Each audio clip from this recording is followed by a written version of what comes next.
Humble yourself in the sight of the Lord. Humble yourself in the sight of the Lord, and he shall raise you up, and he shall raise you up. Humble yourself in the sight of the Lord. Humble yourself in the sight of the Lord. Humble yourself in the sight of the Lord.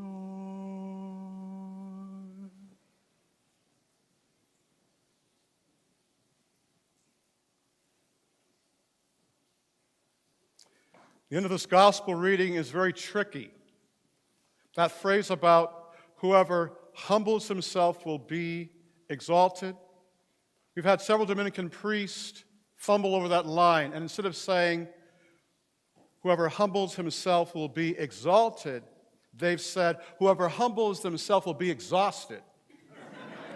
Now, I've always been very, very cognizant. That was one of my worst fears reading this gospel, so I was always very intentional.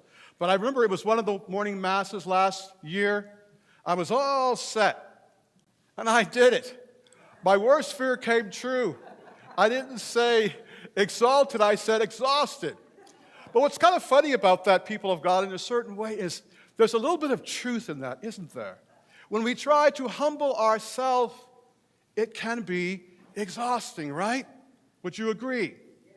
Because being humble means being a person who's grounded. Our word for humility comes from the word humus, which means earth. So the truly grounded person is the person who is in the earth, who's humble. And today's readings today speak to that reality. In the first reading, we hear that very powerful reading about how as priests, servants of God, we have to be careful. Because if we make it all about the things and all about the power, we're not recognizing who has the power. It becomes our own power. This isn't just true of priesthood. This is true of any leadership position. Title gives us a sense of purpose and dignity, and it's great to have a title. But we have to realize who gave us that title and what is our role in the title. The role in the title is service. To be a leader is to be a servant. It's not about the power. The power comes through allowing God to flow through us and to serve. That's where the power comes from. I couldn't help it as I was preparing for this preaching. I went back, and my little lovely, nerdy superhero self, my Marvel self, had to watch most of the Spider-Man. So I went back and I watched the original one with Tobey Maguire. All those, that was awesome. Then I rewatched the Andrew Garfield ones, which I didn't like at first, but when you go back and watch them, there's some deep stuff happening there. And then I'm yet to watch the Tom Holland, but anyway, the beautiful line that we always wait for whether it's the comics or the movies, is that very sad scene. Peter and Uncle Ben have that argument, right? It's an argument. Uncle Ben is watching Peter become overwhelmed by life. And Peter can't ground himself. And so in the argument, Peter storms out just to have some space. Is that ever us?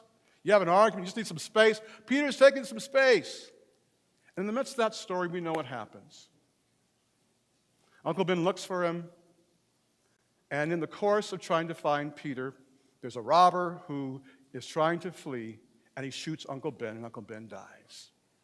But before this has happened, Uncle Ben says to Peter, Peter, I can understand that you have a lot of difficulty in your life, and that life can be overwhelming sometimes.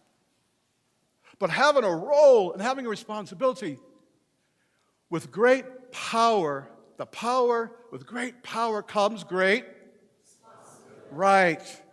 And so oftentimes we can say, thank you, Marvel, for that line. But do you realize that Marvel didn't create that line? That line is from the Gospel of Luke. To whoever is given much, much is demanded. And the imagination of Stanley and others took that and turned this into a beautiful story to help us to stay grounded. That's what these readings are all about. When Jesus is saying to the scribes and the Pharisees, these are the teachers. And if we're to be teachers and leaders and husbands and wives and even girlfriends and boyfriends in any leadership position, we have to realize what, people of God? It is a privilege to serve. That's what he's saying. And the only way that we can keep that in mind is by staying grounded. Father talked about the victory of the game, which is awesome. We have so many people here, and it was fun last night walking around in all the glory. And it's always great when there's a victory, but it was great when he said, but that's one victory. God calls us to another type of victory. God calls us to another type of homecoming. When we're grounded, we are coming home, people of God. Because why do we act crazy sometimes and become control freaks sometimes and not listen sometimes? Because we're not grounded. God invites us home to our own homecoming in Him. That you and I can have the sobriety necessary that when all the things of life push us, busyness, hurt, conflict, promotion, when all these things push at us and we lose ourselves, God calls us home to be grounded and to be in the beautiful peace that the choir sang about today. What did you sing, choir? In you, O Lord, what? Yes, I have found my peace. I didn't hear, in you, O Lord, I found my stress. I heard, in you, O Lord, I have found my peace. And that's our homecoming. That's the homecoming and the beauty of Jesus Christ in our lives. As we come forward this afternoon, as we come forward this afternoon to receive the Eucharist, and wonderful RCF folks, you on your journey, as we come forward, let us breathe and allow Christ to find a home in us. However the day is, however the stress is, to find a home in us. The Christ that says to us, get a little bit more sleep. But I can't sleep because there's all these things. No, you can. And you, O Lord, I have found my peace. As we come forward for communion today, and we say amen. You know how I feel about this. Whether you're coming forward to receive the Eucharist or a blessing, allow your amen to be, in you, O Lord, I find my peace. That's a true reception of Him in us who nourishes us. For when we are open, Christ can shine in a brighter way. And so we humble ourselves in the sight of the Lord.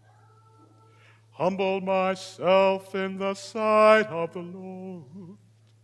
Humble ourselves in the sight of the Lord, and He will raise you up higher and higher, and He will raise you up truer and truer, and He will raise you up. Amen.